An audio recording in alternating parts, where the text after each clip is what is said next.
அனைவருக்கும் வணக்கம். நம்ம இந்த வீடியோ பதிவில் சிம்ம ராசிக்கான 2025 சனிப்பெயர்ச்சி பலன்களை பற்றி பார்க்க போகிறோம். சிம்ம ராசி அப்படின்னாலே எதிலும் தலைமை தாங்கக்கூடிய தகுதி உடைய ராசி அப்படின்னா சிம்ம ராசி தான். சிம்ம ராசி அன்பர்களை அவ்வளோ எளிதாக வீழ்த்த முடியாது. உடல் பலம் மனோபலம் அதிகமுடைய ராசி அப்படின்னா சிம்ம ராசிக்காரர்கள். மேலும் செல்ஃப் கான்ஃபிடென்ட் அதிகமாக இருக்கக்கூடிய ராசி அன்பர்கள் இந்த சிம்ம ராசிக்காரங்க தான். அத்தகைய சிறப்பு வாய்ந்த இந்த சிம்ம ராசிக்காரர்களுக்கு இந்த சனி பயிற்சி பார்த்தீங்கன்னா உங்களுக்கு ராசிக்கு 8ஆம் இடத்துல சஞ்சரித்து அஷ்டம சனியாக பயிற்சியாகி சஞ்சரிக்க போகிறார். உங்களுடைய ராசிநாதனுக்கு சனி பகவான் கடுமையான பகை கிரகமாக இருக்கிறார். பொதுவாகவே சனி பகவான் ஒரு பாவ கிரகம். மேலும் உங்களுடைய ராசிநாதனுக்கும் பார்த்தீங்கன்னா அவர் ஒரு பகை கிரகமாக இருக்கிறார். அப்போ இந்த நிலையில இந்த அஷ்டம சனி என்ன செய்யும் அப்படின்னா உங்களுடைய ராசிக்கு 6ஆம் இடத்திற்கும் 7ஆம் இடத்திற்கும் அதிபதியாக சனி பகவான் வருகிறார். அப்ப சந்திரனுக்கு 8ல் போனா என்ன சார் பலன் அப்படின்னா, பொதுவாகவே அஷ்டம சனி வந்துட்டாலே எதிலும் கவனம் தேவை. வேலையில கண்ணும் கருத்தமாக இருக்க வேண்டும். அதிகமாக பாலிடிக்ஸ் செய்யக்கூடிய ராசி இந்த சிம்ம ராசி அன்பர்கள் தான். நீங்க அவ்வளவு எளிதாக யாருக்கும் அடிபணிய மாட்டீர்கள். களத்துல இறங்கி வேலை செய்வதை விட வேலை வாங்குவதில் உங்களுக்கு திறமை ஜாஸ்தி. அப்ப இந்த சனிப்பெயர்ச்சி என்ன செய்யும் அப்படின்னா அந்த வீக் பாயிண்ட்ல இருந்து தான் அந்த நெகட்டிவ் பலனை உங்களுக்கு செய்யும். என்ன சார் நெகட்டிவ் பலன் செய்யும்? சனி பகவான் உங்களுடைய ராசிக்கு 6க்குடையவர். 6ஆம் இடங்கிறது பார்த்தீங்கன்னா நோய் கடன். அப்ப உடல் நலத்தில் சற்று கூடுதல் அக்கறை எடுத்துக்கொள்வது நல்லது. அதே சமயம் வயதுக்கேற்ற மாதிரி பலனை நம்ம எடுத்துக்க வேண்டும். மத்தியம வயது உடையவர்களாக இருந்தால், வேலைக்கு செல்பவர்களாக இருந்தால் அவர்கள் வேலையில அட்ஜஸ்ட் பண்ணி போகணும். வேலையில சிறு சிறு அவமானங்கள் ஏற்படும். ஒரு இடத்துல நீங்க களத்துல இறங்கி வேலை செய்யாம நீங்க கௌரவமா நீங்க நினைச்சு அந்த வேலையை செய்யாம விட்டீங்கன்னா அதுவே உங்களுக்கு நெகட்டிவாக திரும்பும். கூட இருந்தவங்களே குழிப்பறிப்பாங்க. மறைமுக எதிரிகள் உருவாவார்கள். ஏன்னா 6ஆம் இடங்கிறது சத்துருஸ்தானம். அவர் அவமானத்தை ஏற்படுத்தக்கூடிய 8ஆம் பாவத்துல இருக்கிறார். அப்போ அந்த இடத்துல உங்களுடைய கவனத்தால் தான் இந்த சில பிரச்சனைகள் ஏற்படக்கூடும். சொந்த தொழிலில் இருக்கீங்க. அப்போ சொந்த தொழிலில் இருந்தீங்க அப்படின்னா உங்களுக்கு லாபம், தொழில் ரீதியாக கிடைக்கக்கூடிய லாபம் முன்னுக்கு பின் முரணாக இருக்கும். சார் லாபம் நல்லா இருக்கு சார், தொழில் பிரச்சனை இல்லை சார், வேலையாட்களால் தொந்தரவுகள் இருக்கும். அப்போ வேலையாட்கள் கிடைப்பது உங்களுக்கு டிஸ்டர்பன்ஸாக இருக்கும். நம்பிக்கையான வேலையாட்கள் அமைய மாட்டார்கள். இப்போ இது போன்ற தொந்தரவுகள் இந்த சனிப்பெயர்ச்சி உங்களுக்கு நடக்க இருக்கிறது. அப்ப சனி பகவான் 6ஆம் இடத்துக்குரியவர், எதிரியே அவரு தான். 7ஆம் இடம் நண்பர்கள் கூட்டாளிகளை சொல்லும். அவர் இப்ப கோச்சாரத்துல 8ஆம் இடத்துல சஞ்சரிக்க போகிறார். அப்போ கூட்டாளிகளால் வம்பு வழக்கு நடக்கக்கூடும். உங்களுடைய கூட்டாளிகளே உங்களது முதுகுக்கு பின்னால் உங்களுக்கு துரோகம் செய்யக்கூடிய அமைப்புகள் உண்டு. அப்ப அவர்களால் மனக்கசப்பு வம்பு வழக்குகள் ஏற்படக்கூடும். நம்பிக்கை துரோகத்திற்கு ஆளாவீர்கள். அப்ப சிம்மராசி அன்பர்கள் இந்த பலனை எப்படி எடுத்துக்கணும் அப்படின்னா, யாரையும் முழுமையாக நம்பி விடாதீர்கள். சிம்மராசி அன்பர்கள் ஏற்கனவே சொன்னது மாதிரி மனோதிடம் மிக்கவர்கள். எதையும் தொலைநோக்கு சிந்தனையாக யோசித்து முடிவெடுக்கக்கூடியவர்கள்.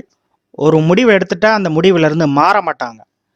அப்ப இந்த சொன்ன 3 விஷயம் பார்த்தீங்கன்னா உங்களால் கடைபிடிக்க இயலாது. ஒரு தெளிவான முடிவு நீங்க எடுக்கவே முடியாது.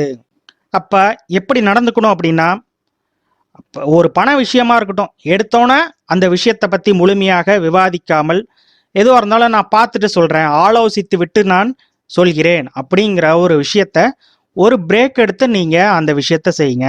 உடனடியாக முடிவெடுத்து நான் பணம் தரேன் கொடுக்குறேன் அப்படிங்கிற ஒரு பண விஷயம் கொடுக்கல் வாங்கல்ல உடனடி முடிவு எடுக்காதீர்கள். சிம்மராசி அன்பர்கள் எதிலும் எந்த ஒரு விஷயத்திலும் முன்னின்று அதை வழிநடத்தக்கூடிய சக்தி படைத்தவர்கள் இந்த சிம்மராசி அன்பர்கள்.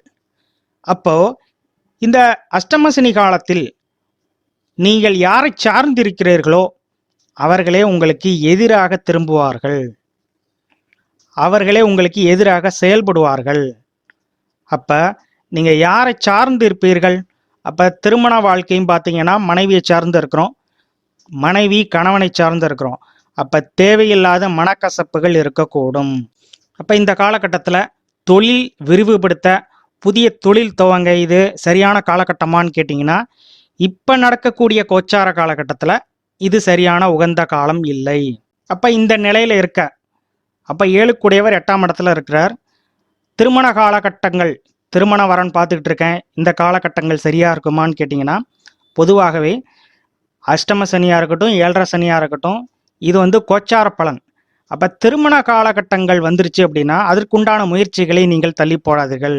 திருமணம் என்பது உங்களுடைய சுயஜாதகத்தில் நடக்கக்கூடிய தசாபுக்திகள் வலிமையாக இருக்கும் பட்சத்தில் அந்த விஷயம் நடக்கும். அப்போ உங்கள் சுயஜாதகம் வலுவாக இருக்கும்போது, தசாபுக்தி நல்ல சப்போர்ட்டில் இருந்துச்சுன்னா நிச்சயமாக உங்களுக்கு திருமண வரன் அமையும். ஆனால் இந்த கோச்சாரத்தில் வரக்கூடிய நெருடல்கள் மன ரீதியான பாதிப்பை நிச்சயமாக தரும். என்ன சார் பாதிப்பை தரும்? அப்போ இந்த காலகட்டத்தில் நடக்கக்கூடிய திருமணங்கள் சிம்மராசி என்பவர்களுக்கு தேவையில்லாத, நீங்கள் ஒன்று சொல்லுவீங்க, மற்றவங்க வேற ஒன்று புரிஞ்சுப்பாங்க. ஸோ இது போன்ற தொந்தரவுகள் இருக்கும்.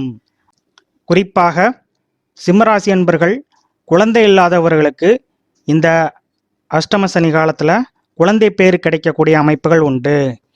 ஏன் அப்படின்னா, குழந்தைக்குரிய காரக கிரகம் உங்களது ராசிக்கு 11ஆம் இடத்துல பயிற்சியாக செஞ்சரிக்கவிருக்கிறார் இந்த மே மாதத்துக்கு அப்புறம் பார்த்தீங்கன்னா. அப்போ 5ஆம் வீட்டு அதிபதி 11ஆம் இடத்துல இருக்கும்போது உங்களுக்கு குழந்தை பேரு கிடைக்கக்கூடிய வாய்ப்புகள் மிக மிக அதிகம். அப்போ இந்த அஷ்டம சனி வந்தாலே நமக்கு ஒரு நல்லது நடக்காது, எடுத்த காரியத்தில் தோல்வி தான் வரப்போகுது, 2.5 வருட காலங்கள் நமக்கு நெகட்டிவ் பலன் தான் அப்படின்னு நீங்கள் எடுத்துக்கொள்ளக்கூடாது.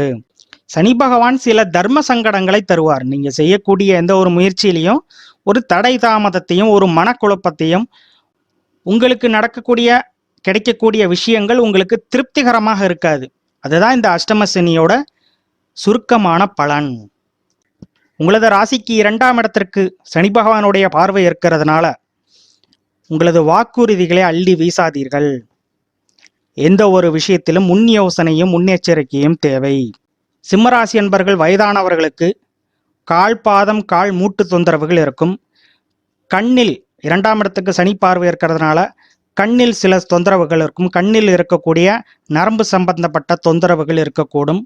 உடல் நலத்தில் கூடுதல் அக்கறை எடுத்துக்கொள்வது நன்மை.